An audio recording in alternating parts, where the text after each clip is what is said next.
26,000 26,000 हमारी minimum demand थी और सही डिमांड थी, छीन लिया। सारे जो अलाउंसेस थे, ये अगर जो क्वार्टर में नहीं रहते, मैं उनकी बात पूछ रहा हूं, ये बॉम्बे में एक मकान मिलना इतना आसान है 5,000 2,000 7,000 में, तो हमारे हाउस रेंट छीन लिए, सिटी अलाउंस छीन लिए, कुछ भी नहीं बढ़ा। इसलिए नहीं बढ़ा, इतना बुरा पे कमीशन हिंदुस्तान में, ये 7वां पे कमीशन जैसा बुरा कोई नहीं आएगा। क्यों? इसलिए एक ऐसा आदमी हिंदुस्तान में राज करने में बैठा है जो हिंदुस्तान के कामगारों के खिलाफ है। वो लेडी बता रही थी, शीतल, गिरनी कामगारों के सवाल पर मराठी में, और बाकी सारी बातें बता रही थी, आप लोग सुन रहे थे बैठकर।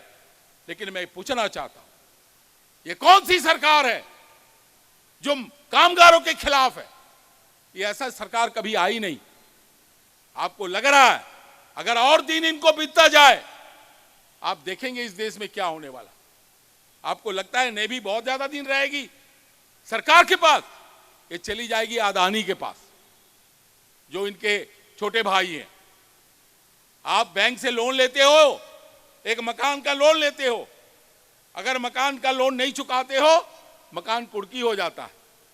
कार का लोन लेते हो, मोटरसाइकिल का लोन लेते हो, लोन नहीं चुकाया, मोटरसाइकिल खरीद वो लेके चला गया बैंक वाला, कार लेके चला गया बैंक वाला।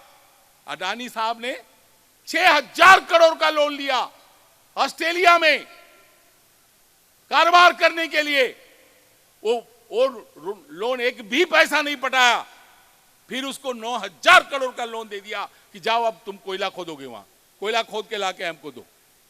हिंदुस्तान में कोयले की कमी है कि ऑस्ट्रेलिया में कोयला खोदेगा? धंधा चाहिए। सबसे कमीशन है इस सरकार का। ऑर्डिनेंस फैक्ट्रियां बंद हो रही है, एमईएस प्राइवेट में जा रहा है, नेवी का काम बाहर में जा रहा है, सारे कॉन्ट्रैक्ट लेबर रास्ते में हमको बता रहे थे। वो एक साथी हमारे साथ थे, क्या नाम था, मुझे ठीक नाम याद नहीं है, जुनू जुनू जुनू यस राइट, जानू। उनसे मैंने पूछा तो बोले कि सुबह, बोले पाठक साहब सुबह जो है आप आके देखिए कॉन्ट्रैक्ट वर्करों की लाइन लगती है। क्या इस दिन के लिए? ये लाइन क्यों लगती है? इस दिन के लिए जो हम लड़के इतना हासिल किए लोगों के लिए, उनको कुछ नहीं है। वो ठेकेदार के मजदूर है, श्री कुमार बता रहे थे। उनको क्या पैसा मिलता है? रोज काम करेंगे, हमारे साथ काम करेंगे, लेकिन हमसे 50 गुना उनको कम पैसा मिलता है। ये डिस्क्रिमिनेशन नहीं है? ये अन्याय नहीं है? तो इस अन्याय के खिलाफ, इस बेबसी के खिलाफ, इस बेईमानी के खिलाफ, इस गरीबी के खिलाफ, इस गुर्बत के खिलाफ, कॉन्ट्रैक्ट लेबर के पक्ष में हमारे सारे all India defence employees federation की यूनियनें लड़ रही हैं और आगे भी लड़ेगी। मैं आपको कहना चाहता हूं, क्या समझ के रखें? ऐसा चलेगा? हिंदुस्तान में सबसे ज्यादा लोग कामगार हैं और किसान हैं, उनकी कुछ सुनवाई नहीं, कुछ सुनवाई नहीं। बोले सारे काले धन खत्म हो जाएंगे। किस लिए खत्म हो जाएंगे? इसलिए खत्म हो जाएंगे कि हमने नोटबंदी कर दिया। नोटबंदी से काला धन खत्म होता है। आप में से भी बहुत से लोग बोलते हैं अरे बड़ा अच्छा कदम लिया यार मोदी। मैं समझा दे रहा हूं आपको क्या कदम लिया। काला धन किधर से आता है? जितना पैसा जमा था उससे ज्यादा बैंक में आ गया, तो कहां गया काला धन? आप हमको बताइए। हर मिनट इस देश में काला धन बनता है। समझा दे रहा हूं। आप अभी चले जाइए भीटी में, आपको बनारस जाना हो, टिकट नहीं है आपके पास, टीटी साहब बोलेंगे आप चढ़ जाइए। आपने बोला साहब हमको बहुत जरूरी जाना, अच्छा चढ़ जाओ, डब्बे में देखेंगे कोई जगह नहीं है भाई। थोड़ी देर बाद आपका टिकट का कीमत है 1,000, टीटी साहब ने अलग से मान लिया 500। आप तो यहां नेवी से कमा के गए, बैंक से निकाल के गए, आपका 1,500 गया, उसमें 1,000 जो है उसका तो सरकार ने टिकट दे दिया। और 500 का काले कोट वालों ने कुछ नहीं दिया। ये 500 क्या हो गया? यही काला धन है। इसका आता पता नहीं है, क्योंकि ये अपने इनकम टैक्स में उसको नहीं दिखाता है।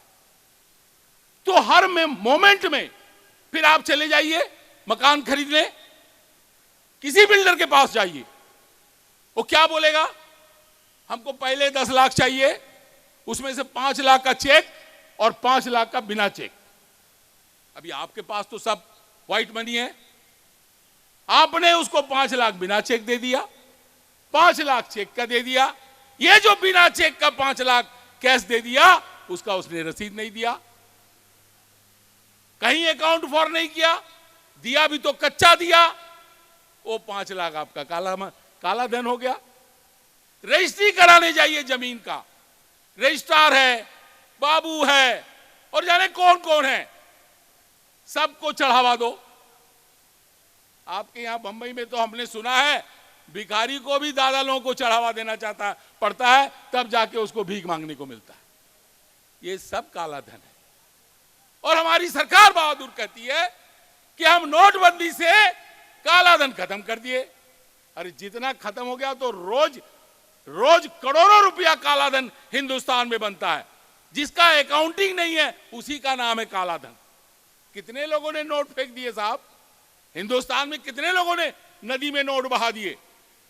किसी ने नहीं बहाया, क्योंकि सबने अपनी अपनी सेटिंग कर ली। आपके पास क्या काला धन है? आप काहे को खुश हो रहे थे, और आज भी क्यों खुश हो रहे हो, मेरे को समझ में नहीं आ रहा। और जो काला धन निकल गया, आपको कुछ मिला क्या? कहती थी सरकार, आपने वोट दिया, कहती थी सरकार कि जब आओगे, जब हम आएंगे, हर आदमी का काला धन से 16-16 लाख रुपया आपके बैंक में डाला जाएगा। कहती थी कि नहीं कहती थी? बोलिए साहब। मैं मान के चलता हूं कि नोटबंदी में 20% काला धन आ गया। आप ही की तरफ से बोल रहा हूं, क्योंकि आपको विश्वास है। तो 20% अगर काला धन आ गया तो कम से कम एक एक आदमी के खाते में 1.5 लाख रुपया तो चला जाना चाहिए। आपके खाते में आया होगा, मेरे खाते में तो नहीं आया। मैं इसलिए ये बात आपको बोल रहा हूं कि ये लड़ाई जो है इसके खिलाफ है, और ये लड़ाई तभी बढ़ेगी जब ये झंडा रहेगा और ये संगठन रहेगा। इसी को रखना है। हम रातों रात कोई जादू हो जाएगा गोगिया पासा का, मैं नहीं मानता, लेकिन लड़ना है। ये लड़ाई का, ये बैनर जो है ये लड़ाई का है। और ये जो जिस शख्स की ये फोटो है, इसकी जिंदगी लड़ाई में गुजर गई। जिस जगह आज मैं खड़ा हूं, कभी उस जगह वो खड़े थे, लेकिन लड़े। कुछ नहीं था उनके पास, एक खटिया था। मैं उनके घर में 4-5 दफा गया, यही चाल में रहते थे, बाबरी की चाल बोलते। एक खटिया था और बाजू में एक बाथरूम था, बस। और उनके पास कुछ नहीं था। इन लोगों ने आपका नेतृत्व किया है। आपको समझना चाहिए, हम सब गलती कर रहे हैं, गलती करते जा रहे हैं। एक बात याद रखिएगा, असंभव हेम मृगस्य जन्म, असंभव हेम मृगस्य जन्म। सोने का हिरण कभी हो नहीं सकता। हो सकता है क्या? आप पढ़ते हो रामायण में, आपको भी लगता है कि हो सकता है। निकाय के लिए पढ़ रहे, और उसमें बोलते हो सोने की हिरण थी, वो उधर आ गई, वो मर्रा रही थी। वो सीता ने बोला असंभव हेम मृगस्य जन्म तथापि रामो लुलुभे मृगाया प्राय समापन्न विपत्ति काले धियोपि पुंसाम मलिना भवन्ति। क्या मतलब हुआ? हेम मृगस्य जन्म नहीं हो सकता। लेकिन जब बुद्धि भ्रष्ट हो जाती है ना, तो राम की भी बुद्धि भ्रष्ट हो गई। उनको भी लगा कि पक्का ही होगा, तो उसके पीछे भागे, जैसे आप मोदी के पीछे भागे। आपको लगा अच्छे दिन आ जाएगा, आपको लगा अच्छे दिन आ जाएगा। वो किधर से आया बाबा? आपका सीता हरण हो गया। आपका सीता कौन? आपकी ट्रस्ट, आपका विश्वास, आपके अच्छे दिन के सपने ये बर्बाद हो गए। और कैसे लौटा? कैसे लौटा? सीता हरण के बाद लौटी कैसे? लौटी सीता जब लंका कांड हुआ। जब लंका कांड हुआ तो लंका कांड में रावण का वध हुआ, तब सीता लौटी। तो ये जो सरकार रूपी रावण है, इसका जब तक वध नहीं होगा तब तक आपका ये सीता का हरण नहीं रुक सकता है। मित्रों और साथियों, आप रहो न रहो, मैं तो बढ़ूंगा। मित्रों और साथियों, आपसे एक कहना चाहता हूं, कोई हताश होने की बात नहीं, कोई निराश होने की बात नहीं। लड़ाई और लड़ाई, हर जोर जुल्म की, हम नारा देते हैं ना, हर जोर जुल्म की टक्कर में, हाँ नारा है और नारा रहेगा।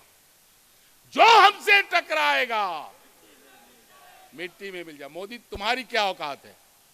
तुम्हारी कोई औकात नहीं है। तुम तो पानी केरा बुलबुला, ऐसा मोदी तेरी जात, मेरे को मालूम है।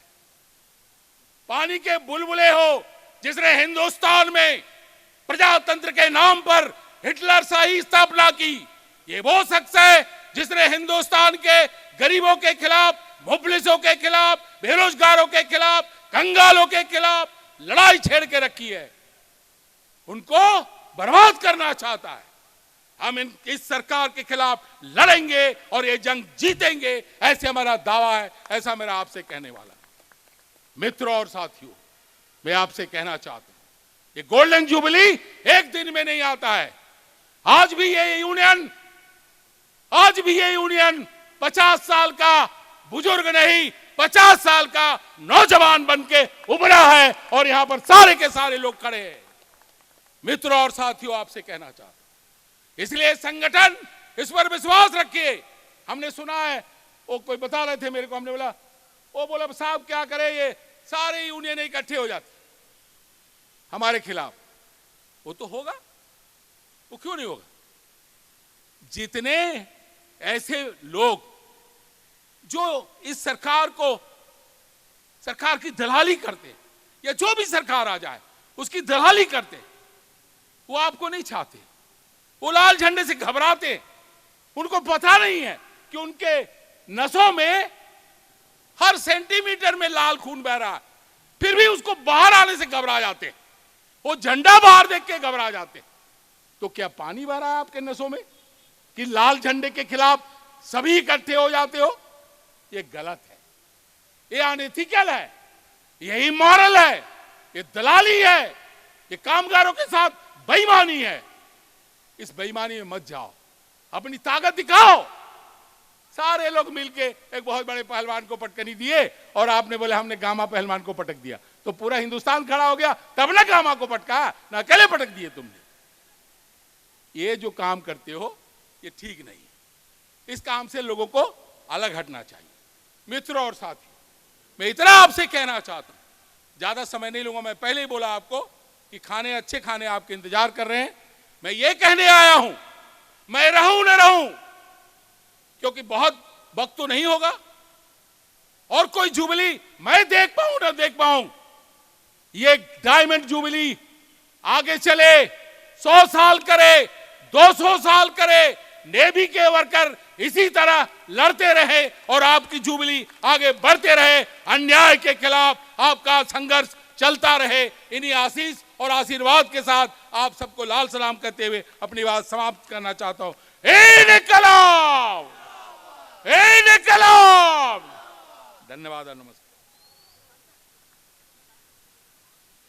धन्यवाद साथियों, आज भी वही जज्बा, वही इनकलाबी जज्बा के साथ all India defence employees federation का नेतृत्व कर रहे हमारे नेता कॉमरेड पाठक ने हिंदुस्तान की सरकार के अप्रोच और आज की परिस्थिति के बारे में आपको जगाया। मैं आमंत्रित करता हूं यूनियन के अध्यक्ष साथी पानीग्राही को। समय बहुत कम है, साथी पानीग्राही अपनी बातें, अध्यक्षीय बातें रखें। यूनियन के अध्यक्ष साथी पानीग्राही।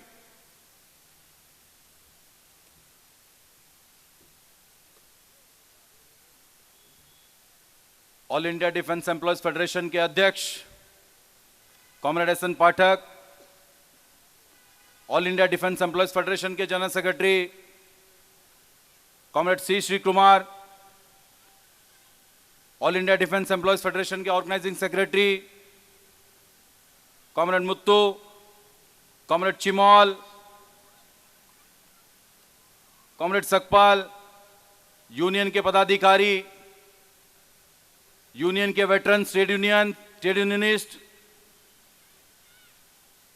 इस संघर्षशील यूनियन को इतने दूर तक ले आने वाले, इस तरफ बैठे हमारे ये सारे बुजुर्ग नेवल एम्प्लॉयज यूनियन के एक्स पदाधिकारी, यहां पर उपस्थित यूनियन के समस्त एग्जीक्यूटिव कमेटी, उनका परिवार, सिस्टर यूनियन के पदाधिकारी, विभिन्न यूनियन के पदाधिकारी,